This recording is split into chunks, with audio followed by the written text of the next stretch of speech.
Are you overwhelmed with the options to get internet service into your RV so you can take your life on the road? I'm Jess Jorgensen, the founder of Go Roam Tech, and I'd love to help you by asking you these 3 questions that'll help you narrow down some of the variables. The number 1 question is, where do you plan to go? If you love to boondock like we do or be in a dispersed camping area, then satellite might be the best answer. Unfortunately, in these spots, you're just not really going to know if there is any cell phone service or not as a backup LTE connection until you get there, unless you can ask someone like us, I suppose, for the exact spots with service. So if you are planning to be in a RV park or a campground that is close to a national park, you'll notice on booking sites like recreation.gov, they do indicate that there is some cell phone service, and they'll give you that little bar graph on how much is there. However, they don't always indicate who the service is from. So you might show up with a Verizon subscription on your cell phone and end up having no service because only AT&T was available at that site. In that instance, we recommend some of the multi-carrier vSIM routers or a SIM card you can put in your SD-WAN gear that will connect to every major provider under one plan. So again, it really depends on where you're gonna be. In RV parks, often they'll offer you free Wi-Fi, which is a fantastic amenity to take advantage of while you're there. However, we have found that based on what you're going to do while you're there, that might not be the best solution, and you might want to bring something with you in your rig instead. The second question, as I just mentioned, to ask yourself and anyone else that you're traveling with is, what do you plan to do when you get there?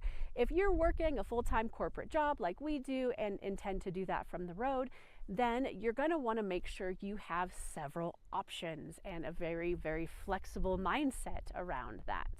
If you're going to be a tourist and just enjoying some time in that particular area, then you might not need full RV internet service at the time. You might be able to just use your phone when you go into the town or to areas that you see have service. We often see people parked all along the side roads where we know there happens to be service, just sitting in their vehicles or their side-by-sides to check in and see how things are going. So if you're going to be a tourist, you don't need to be overwhelmed with all of the options for internet service, and maybe it's just not a requirement. If you are working though and you plan to be there during the day, please remember that RV park free Wi-Fi and a lot of cell phone signals on their own are not enough to sustain a calendar full of video calls on Zoom or Microsoft Teams, and sometimes you'll need the power of SD-WAN to make that work. Question number 3 is, what kind of cell phone service do you have today? There might be a great option if you're a member of Verizon, T-Mobile, or AT&T's subscription plans to add a data-based SIM card plan to your existing account. That's a really inexpensive way to get a SIM card to use in an SD-WAN device as a backup or any other scenario where you might be traveling on the road. It also helps us create some diversity. If you know you're traveling with a cell phone that is connected to AT&T, then perhaps we can give you a Verizon connection to give you some diversity when you get there and some options. At Go Roam Tech, we help all of our clients either bring their own bandwidth or get some from us, whatever it takes to help you take your life on the road and have flawless internet service wherever you decide to park your house.